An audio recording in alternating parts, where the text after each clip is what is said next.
Well, hello, class. This is Mark Santangelo. I'm your professor for History 200. Welcome to the strangest semester of Montgomery College that you'll ever have. Um, some things about me. I've been teaching at Montgomery College since 1997. I grew up in New Jersey, so I talk pretty fast.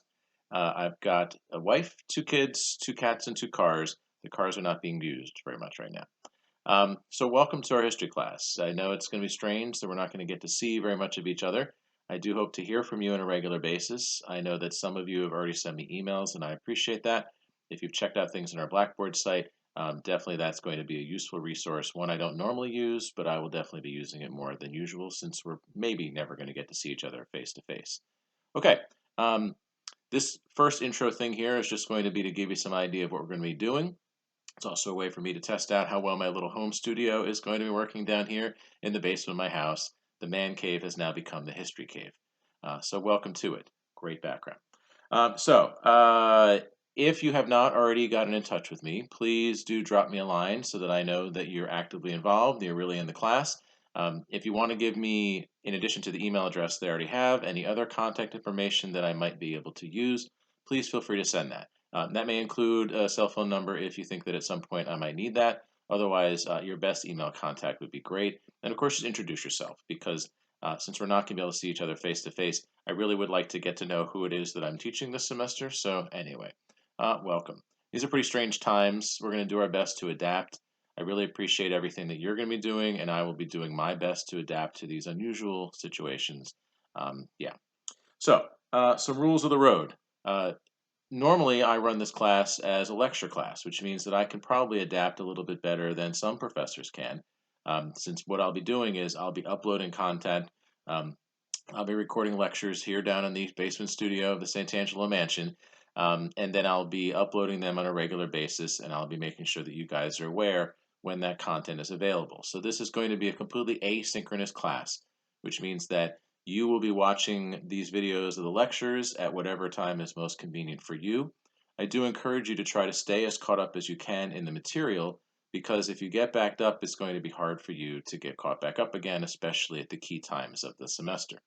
Um, I'm putting these on YouTube because I think that YouTube is going to be a useful way for it's not only something that you know, but it's also something that is convenient for you to be able to include comments or questions along the way. That way, as you're watching it, if things come up that is not clear, you can include those in the comment sections in there, and I will be checking those regularly, and I'll be responding, as well as your fellow students, I imagine. Now, of course, I want to make sure that everybody, when they're commenting or writing questions there, that they use basic rules of good conduct. Let's make sure that we're all as respectful of each other as possible. This is a school, this is a class, after all. So I appreciate that. Um, at this point, normally I would be saying, well, it's important for you to be on time for the class. It's important for you not to leave in the middle of class. It's important for you to let me know if you have to leave early, etc. Obviously, one of the nice things about this semester is we're not going to have to worry about that. If you've got to pause and walk away, knock yourself out. If you've got to come back and watch one of these things again, go ahead. If you need to eat or drink in the middle of the lecture, you really are not allowed to do that on the Montgomery College campus, even in normal circumstances. But right now, knock yourself out. If you want to have a drink or eat or snack or whatever, if you want to pause, step out, go to the bathroom, whatever, it's not going to really bother me in the slightest. I do ask, though, that you make an effort to stay caught up in these lectures. They're going to be long, they're going to be detailed, there's a lot of information. You really should be taking notes on them the same way you'd be taking notes on just about anything. If you have questions about anything, I expect you to be emailing me on a regular basis. You can use the Blackboard, but I prefer that you send me a direct email and my email address, which is on the syllabus, as well as all the other information. It's mark.santangelo@montgomerycollege.edu. So please use that as your main point of contact for me. I check that email regularly. It's constantly on my screen, so I will get back to anybody who's got any questions as soon as I hear from you.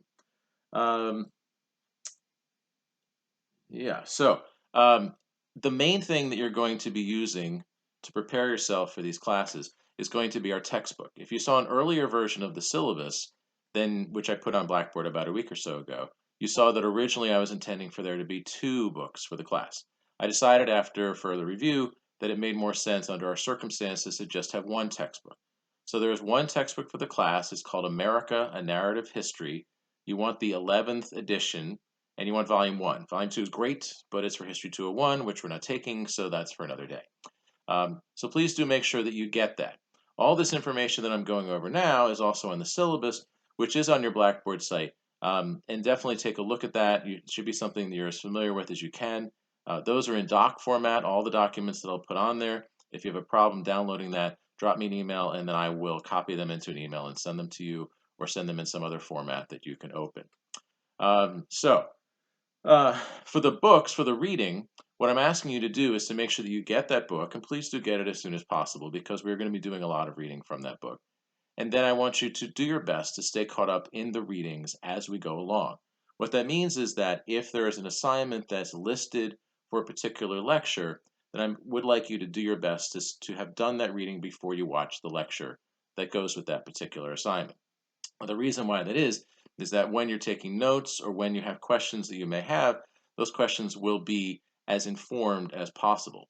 The textbook and I are going to be going over a lot of the same material, but we do that with different emphases the way any historians do, and therefore there may be something that I go into great detail and the book does in only a little bit of detail, or the textbook may go into something in great detail and I move past it pretty quickly. That's going to happen. But what I want you to do is I want you to focus on the big picture. Your textbook is not something that I really recommend that you spend a lot of time taking notes in. If you were trained when you were younger, you get the highlighter and you highlight everything that's important. The problem with a textbook, if you highlight everything that's important, you go through a lot of highlighters and you probably underline every word except the occasional the. Let's not worry about that. For this class, for our purposes, what I want you to do is get the book, do the readings as on time as you can, as close to the schedules you can. You're home a lot, so hopefully you can do that more. And then watch the lectures that go with it. I've chosen the textbook that I've chosen, in case you're curious, because it is one of the more affordable textbooks that are out there. It's cheaper because it just doesn't have a lot of pictures in it, which I hope is okay. It's also slightly more compact, which means it will take up less space in your room. And so I hope that, and it's a pretty readable textbook. Most textbooks are not very exciting. I like to think that history textbooks are a little bit more interesting than maybe like a geology textbook because there's more of a story, but still textbooks are textbooks. So your job really is get the reading done. Try to stay caught up. And definitely if you have questions about anything you read or anything that I go over in the lecture, I'm going to be expecting you to let me know. Drop me a line or in some other way get in touch with me and let me know if you have any questions. The other thing for the reading that you'll see at the last page of the syllabus, which describes what it is that we'll be doing this semester, is there are additional readings. Originally, I was going to have them in a reader, which would have been something you would have gotten at the bookstore. And those of you who may have already been to the bookstore before a big crisis happened, or anybody who may have seen the syllabus, the previous version that I put up on Blackboard a week or so ago, and may have been Johnny on the spot and already got the second book, my apologies. You can return that book because we're not going to be using the reader. Instead, for primary sources, which are things that were written at the time by people who lived through the historical events that we'll be talking about, those primary source documents are all going to be things that we're going to access through the web. So on our Blackboard site, there is an additional document called Primary Sources, and it lists for each of the relevant lectures which primary sources I'd like you to take a look at. Now, we're not going to go over those specific primary sources. I will reference them on a regular basis, especially some key ones as we go. I think it's important, though, as a historian, to follow along with primary sources because they give you an additional flavor and understanding of the time period that we'll be talking about from the point of view of people who were there at the time. And also, you're going to need to look at them because when we get to it a little bit, you will see the primary sources will be very important because they're the building blocks for your paper, which is due later this semester. Okay, how are we doing so far? That's 9 minutes in. I'm talking to a computer. I'm so used to talking to people. This is going to be very difficult for me. And by now I would have told some jokes. And anyway, we're going to do our best. Okay, so rules of the road, the book. Read the book, study, read those primary sources and try to stay up with them. If you fall behind in anything, the primary sources are the thing to fall behind in. Focus on the book, focus on the lecture. Now, the key thing, of course, is that you want to know how you're going to get graded for this class. As I normally do, and this isn't going to change significantly from any other version of the class that I've done in the past, as I normally do, there's just three grades for the class. That's good news because, hey, there's only 3 grades for the class. It's also bad news because there's only 3 grades for the class, which means that if you do not perform well in any one particular of the graded assessments, that can really have a big negative impact on your success in the semester.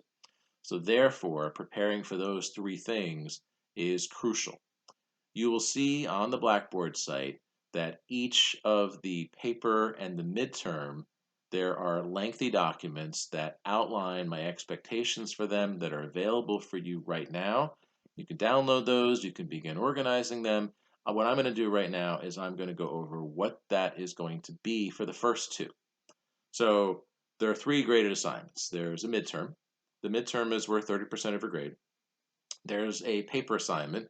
The paper is worth 30% of your grade, and that leaves 40%, and I'm not a mathematician, but I can do that math, which is for the final exam. I'm not going to give you anything for the final exam right now for a bunch of reasons, but mostly because I'm not always sure if I break things exactly the way I plan to. I'm pretty sure that with this asynchronous lecturing, I can pretty much say, okay, this is where the midterm really happens. But I don't feel that there's a big need for me to make the final exam handout available to you yet. I'll give that to you right around the time that the midterm comes out so you can start studying for the final after the midterm. So, midterm, paper, final. The midterm is a 2-part test.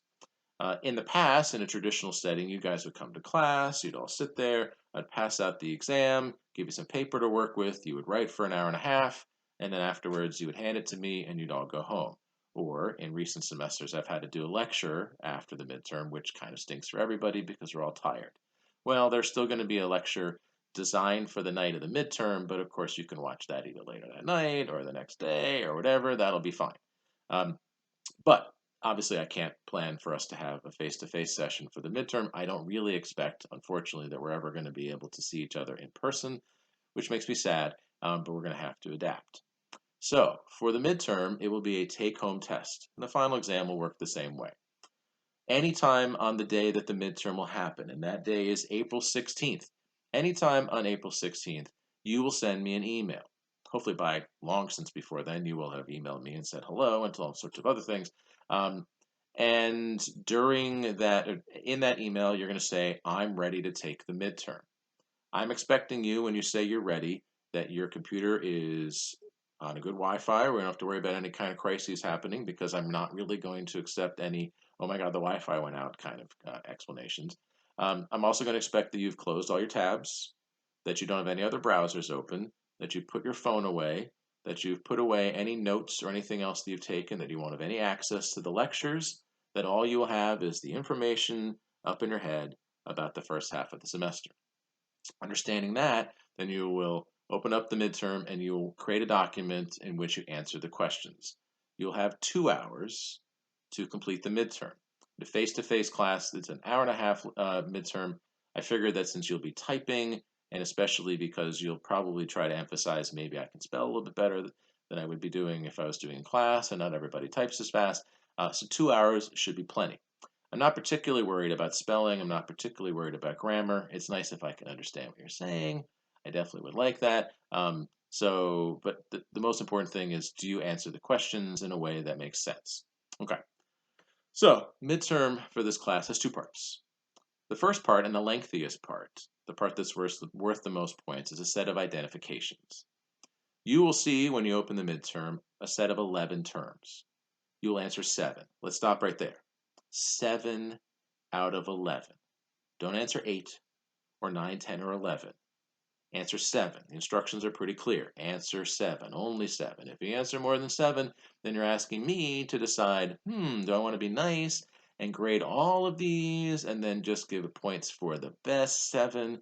I don't really want to have to do that. So I'm probably just going to grade the first 7, in which case then you've wasted your time answering any more than 7. So let's be clear. Answer 7 of the IDs. There's 11 on the list. That allows you to skip the 4 that you don't like. If you like them all, then do the 7 you like the best.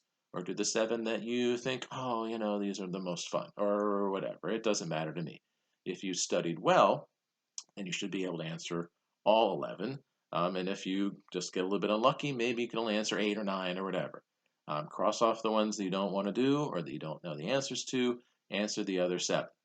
Now, a complete answer for the identification part of the midterm is going to work like this. Look, 2 parts. It's essentially a long paragraph for each of these identifications. In the first part of your identification answer for this part of the midterm, you're going to give me a definition.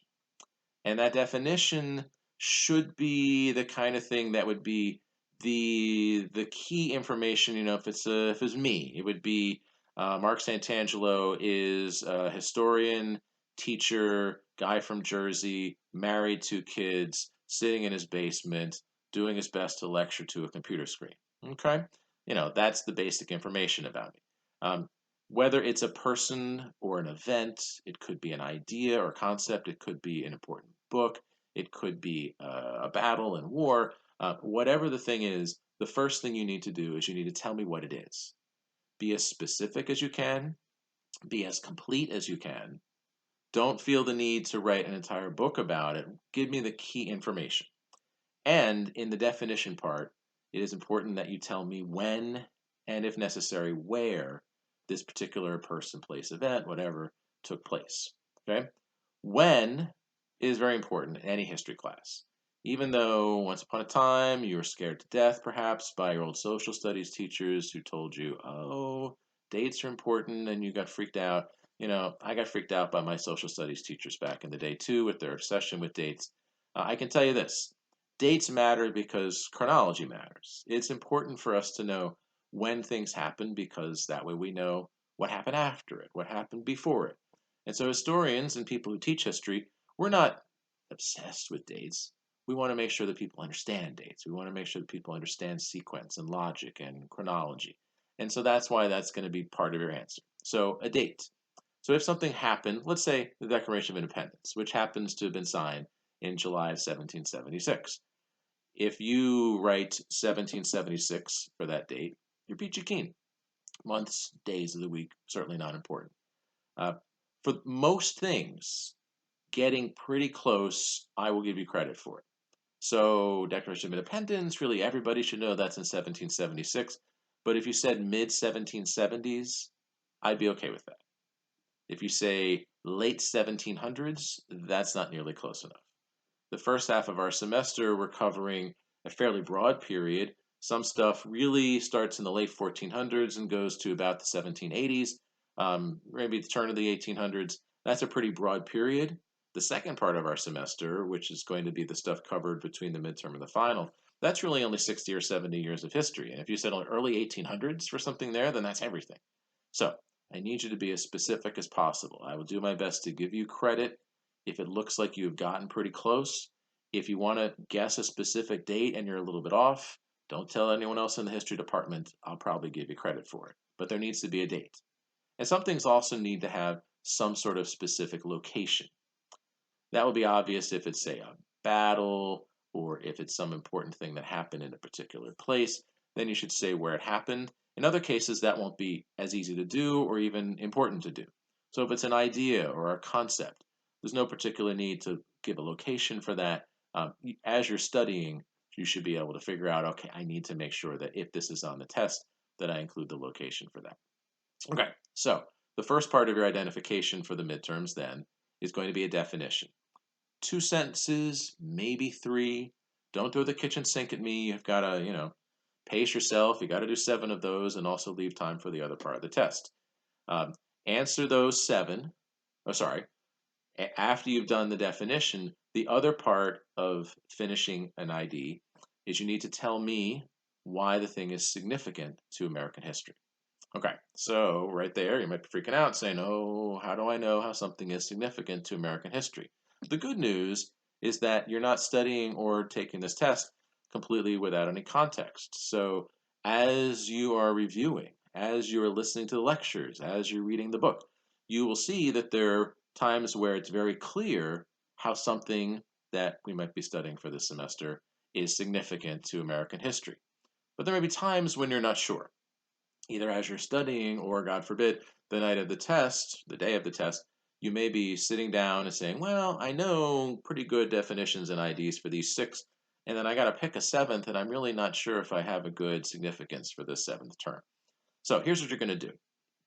As you're studying, as you're preparing, as you're taking the test, you're trying to come up with significance for a particular term. There's a couple of questions that you can ask.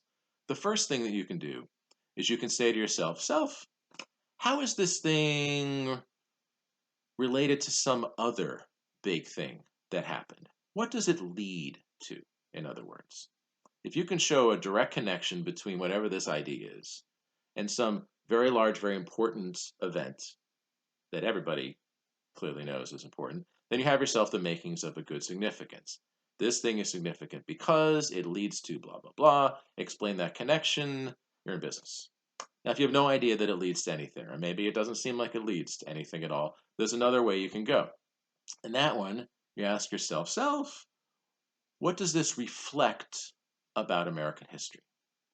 What theme or idea or concept or something that's going on in this overall time period, what does this specific person's life or event or series of events, what does it reflect? How does it show or reflect on these bigger potentially concepts? If you can connect it that way, then you've got a good significance as well. So one or the other of those should get you to a significance. Now, if you can't come up with a significance from that, I don't know what I can tell you. Okay. Uh, one of the questions you're going to be asking yourself, either now or as you start to dig into the material, is, well, geez, there's an awful lot of stuff that we're covering this semester. How am I going to try to do all this studying and come up with all these terms and so forth?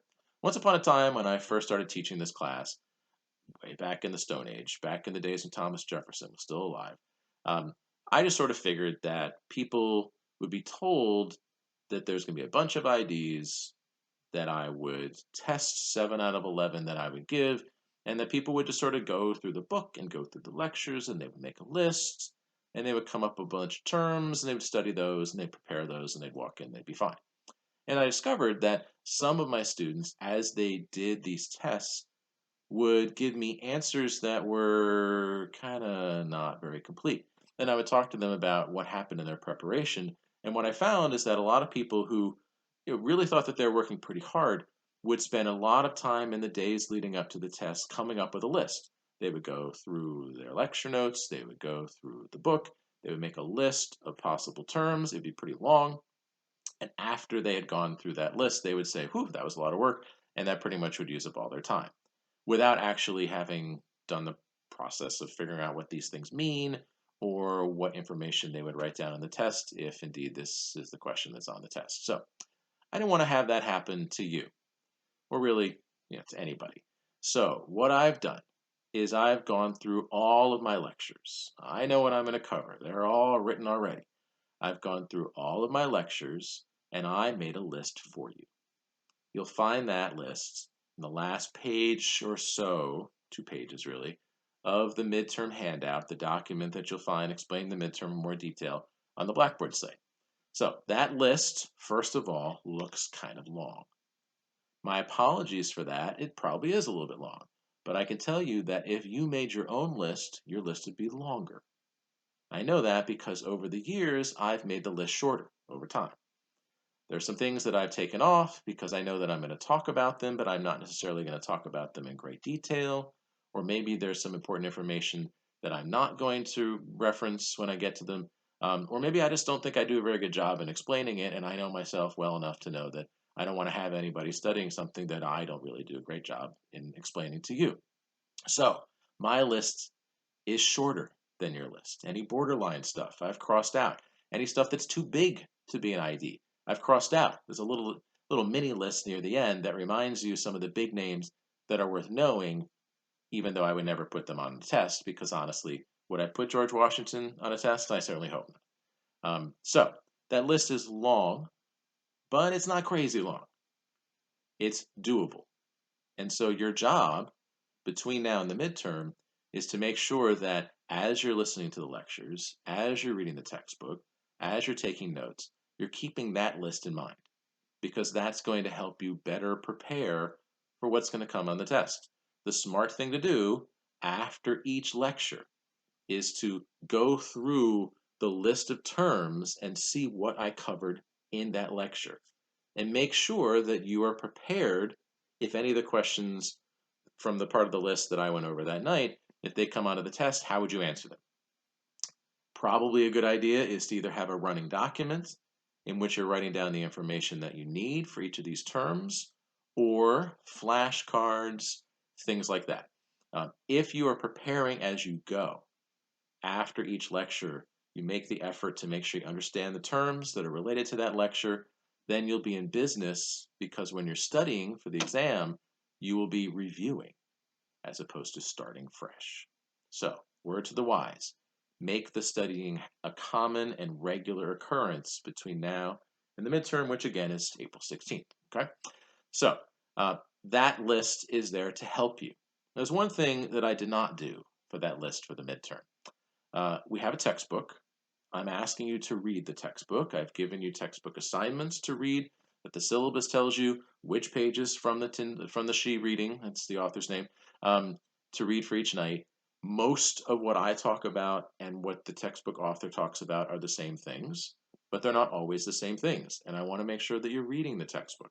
So I'm telling you now that there are potentially items in the textbook that are not on that list, that are still fair game. They're not a lot. Mostly we talk about the same things. Mostly we talk about the same specific details or the same specific events or whatever.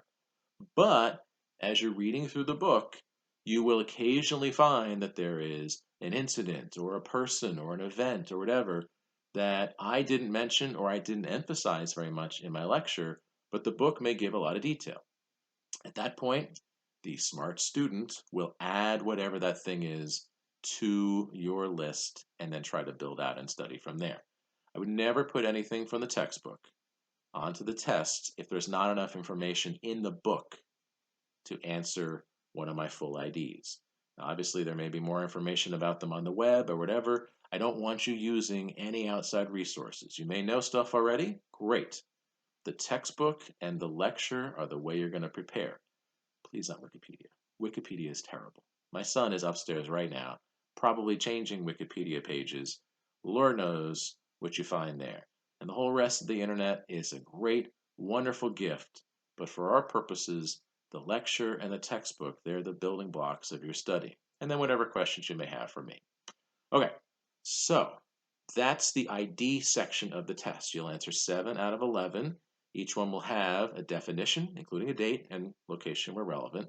Each one will have a significance, and then you'll answer 7. Each of them is worth 10 points. That's 70% of your grade.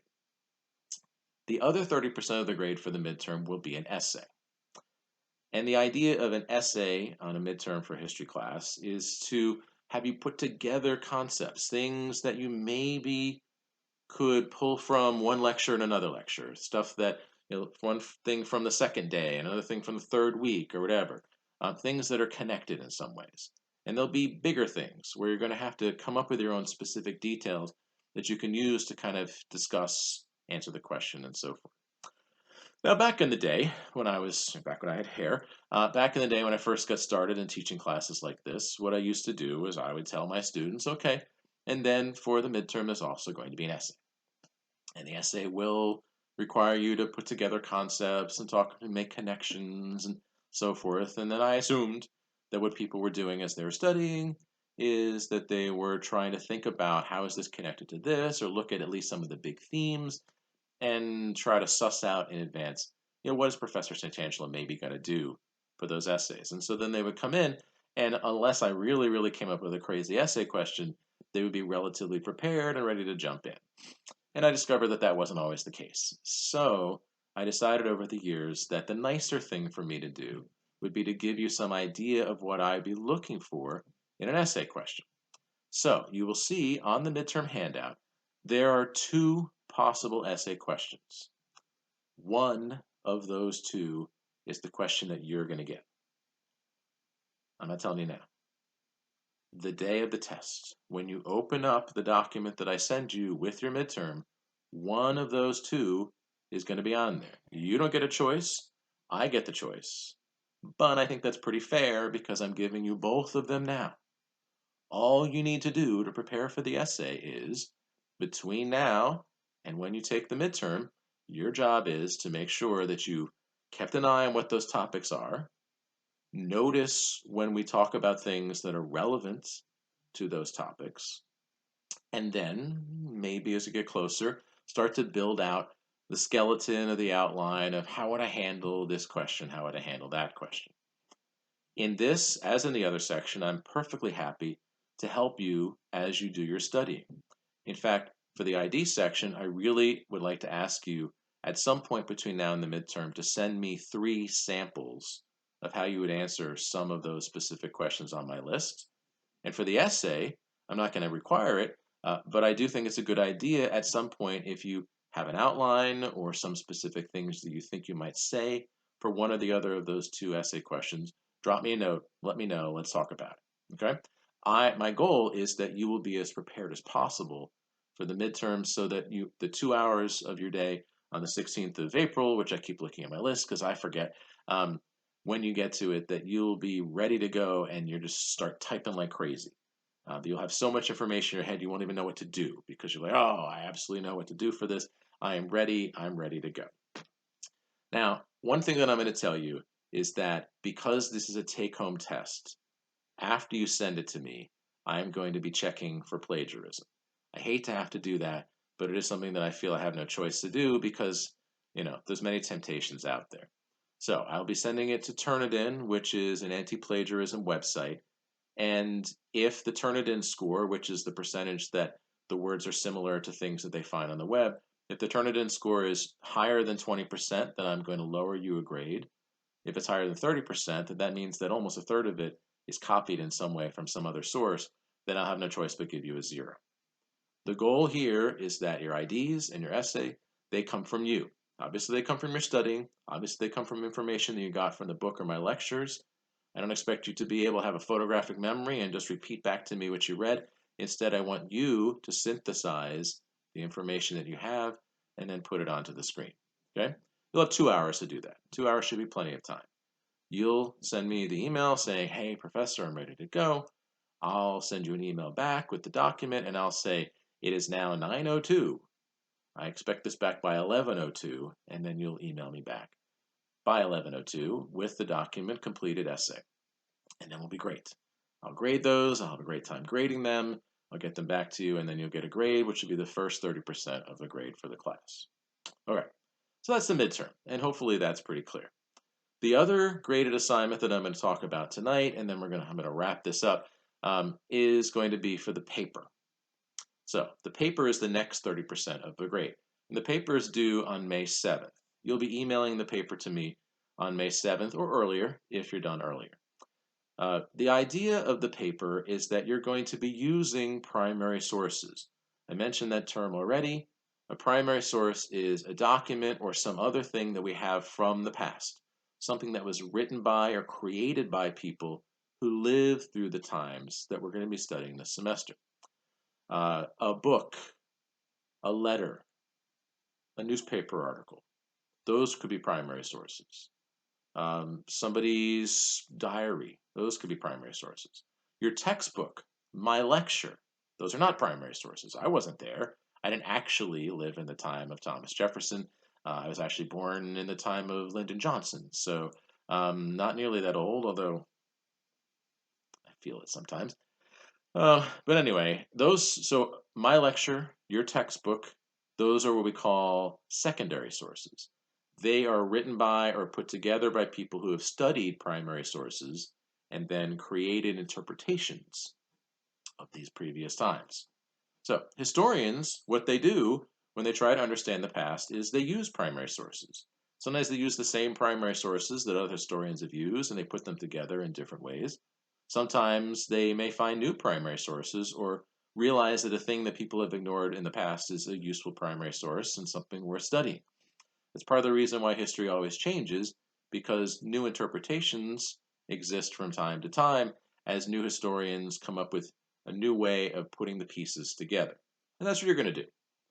The job of a historian is to read and analyze primary sources, documents from the past, and analyze and interpret them. That's what you're going to do. So, there are a bunch of primary sources. that I've already mentioned. They are available on the web. There is a list of them. The syllabus mentions which ones go with which lecture. The primary source supplementary document also lists them, divides them up by lecture.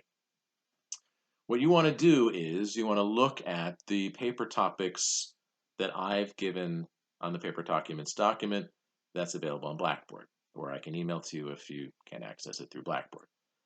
There's 5 big topics, themes, really. If you're interested in gender, if you're interested in slavery and race, if you're interested in the role of religion, and a few others, think about which of those general topics interest you the most. And if none of them interest you, then the one that doesn't interest you the least. Find a topic first.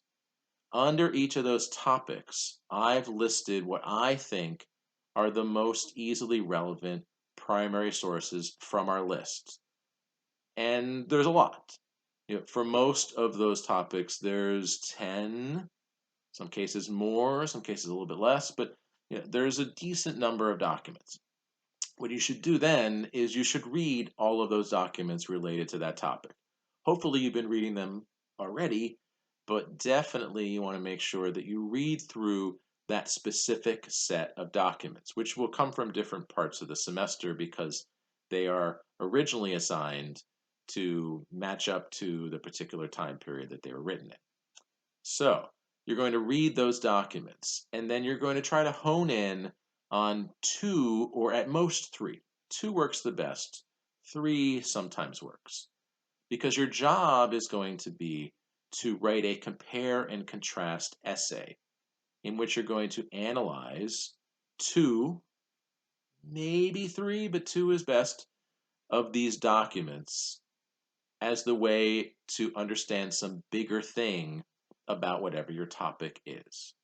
Now, to give you a starter, and these are purely as a starter, to give you some insight into the kinds of questions that historians might ask to get them started on trying to come up with answers and interpretations that they can write about, for each of those topics, in addition to the list of questions, in addition to the list of documents, I've also offered some specific kinds of questions that you might ask, starter questions, the kinds of things that you might be thinking to yourself as you're reading through these documents about whatever your particular theme or topic is.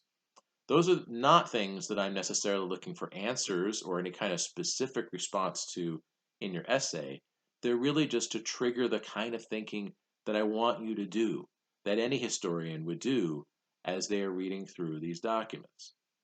Ultimately, what you need to do is you need to find the 2 or 3, two's the best, that you can work with. And so they shouldn't be completely the same.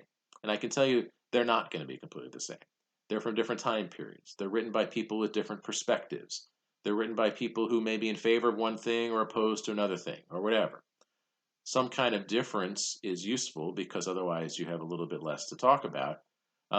Some similarities can also be helpful, though, because similarities of opinion over a period of time can indicate that maybe some ideas or some concepts were very fixed. You're going to figure that out. Find 2 or 3 documents. My suggestion in the early stages is just grab a sheet of paper or maybe do it on a Word document or a Google Doc. Just make 2 columns. Column A, column B, each of them refers to one of the specific documents, and then just sort of make a list of things that those 2 documents that they talk about or ideas that are connected to what each of these documents has to say related to your topic. So if you have 2 documents that are related to slavery, you want to write down some of the key things that the first document says about what slavery was like, how it was justified, how people may have attacked it or opposed it, and so forth. And then do the same thing for the other document, and what you're looking for are similarities and differences. Sometimes those differences may be very obvious, sometimes they may be more subtle, but your goal is, as you begin to see similarities and differences, to figure out, okay, this is something that I can work with one paragraph. This is something I can work with another. Once you have found the 2 best documents you want to work with and have some idea of how they're similar and different, then your job is going to be to come up with some kind of thesis, a big idea that you're trying to explain. This is not a research paper. These are not summaries of the documents. Anybody can do that. What I'm asking you to do is do a little bit deeper thinking. What do these similarities and differences, what do they mean about your topic? What can we as historians learn from these similarities and differences about your topic? If you're having difficulty coming up with a thesis, this will be something that I'm happy to help with. We'll talk, maybe we'll talk really like real humans do. More likely, we'll send emails back and forth to each other. I am a resource to help you do this. Everybody is going to be able to do it, I promise you. And then ultimately, once you have a thesis, you're going to develop that thesis over a fairly brief paper. I'm looking for 4 to 6 pages, typed double space, typical fonts, typical margins, in which you analyze the documents and develop that thesis. You will not use any outside resources. You're not going to go on the web. Right now, all the libraries are closed, so you can't use those books anyway, and I don't know if you would have anyhow. Um, Instead, the only things you're allowed to use are the primary source documents, the textbook, my lecture, and your own analytical ability, which is going to be very strong. Uh, and then you're going to analyze and interpret, explain how these similarities and differences between and among the documents get you to whatever larger analytical point you're making. Compare and contrast, build a thesis, analyze the documents. That's what you're doing for this paper. It's not a long paper. It's 4 to 6 pages. I'm giving you this information now, but I'm not expecting you to begin working on the paper. You really don't know enough yet. What I think is a good idea, though, is to be thinking as you go through the semester, which of these documents interest me? Which of these themes or topics that are in the list of possible topics are things that I can begin to understand or have questions about and want to dig into a little bit more or whatever? The best time really to work on the paper is in the kind of quieter part of the semester after the midterm before you have to start studying big time for the final. I'm expecting you to, of course, not plagiarize and to use all the basic rules of good student conduct in that way. I'm also expecting you to cite your sources. Even though I just said all of our sources are things that come from the class, and so this may seem unnecessary, it's important for anyone doing any academic writing to tell the reader what is the source of the information. And you have to do that explicitly. So you can use footnotes if you like that. You can use parenthetical notations and a works cited page. I'm not really that interested in how you do it. If there's a particular way that you've been trained or that you're comfortable with, great. Just be consistent. But the most important thing is that you do cite your sources. Tell the reader, which is me, tell the reader as you're going what is the source of your information. If you don't do that, then I'll have no choice but to lower your grades significantly because that's what we call plagiarism. You're not allowed to do that. Okay. Um, it is a very important part of the writing process to have time to make mistakes, to improve your document. What I'm asking you to do is to write a rough draft. Now, I'm not going to require it because I know that time is time. I know that the world is crazy right now. I know that there's many things that are unexpected that may come up. But I can tell you this, if you write a rough draft and you send it to me in enough time for me to make comments to you, then the final version will be better. And when I mean better, I mean graded higher. When I was back in your shoes, back in college, I used to always wait to the very last second to write pretty much any paper I ever had to turn in at college. And in the end, I would crank them out and I would turn them in and I would walk away and I would think that was pretty good. But what I really was telling myself was that was pretty good for the amount of time that I gave myself, which might have been a day or sometimes worse. Might have been a couple of days, but really, that wasn't very good writing. And so please don't be like me. The best way to make sure that you write a good paper is to start relatively early. Begin the pre-writing process really sometime after the midterm is the best time. Come up with some kind of idea or thesis that you want to explain, figure out how you want to organize that, dive into the writing, and then give yourself time to step away from it, to come back and to make it stronger. Now, I need enough time to look at a rough draft that I can get it back to you in time for you to finish it for our due date. The due date for the paper is May 7th. I will accept it anytime on May 7th up to 11:59 at any point during that day, and obviously I'll accept it before that. If you're going to get it to me in time for me to make corrections on a rough draft and then get it back to you so you can finish it by the due date, I need to get rough drafts no later than a week before, which means April 30th. If you send me a rough draft April 30th or any time before, then I will mark it as if it were the final draft. I write all the comments that I would have written, and I write a lot. I'm going to be thinking about how well did you structure your argument. I'm going to be thinking about the logic behind it. I'm going to be looking at the way you analyze the documents. I'm going to be looking at the writing of it. I'm going to be interested in just the same things that an English teacher would be interested in any kind of writing assignment, because it's important for you to be able to communicate as clearly and precisely as possible. And after I'm done making all those corrections and comments and extra queries, or hey, did you think about this or whatever, then I will send it back to you. And probably I will print them out, scribble them. My handwriting is terrible, but we'll figure it out together. And I'll scan it and I'll send it back to you so that then you can look at my comments and you can write a stronger paper. My promise to you, if you do the rough draft, you will get a higher grade. Not just because you're making me happy, but because you're writing a better paper. And so this is an important thing for you to do. The paper is due on May 7th.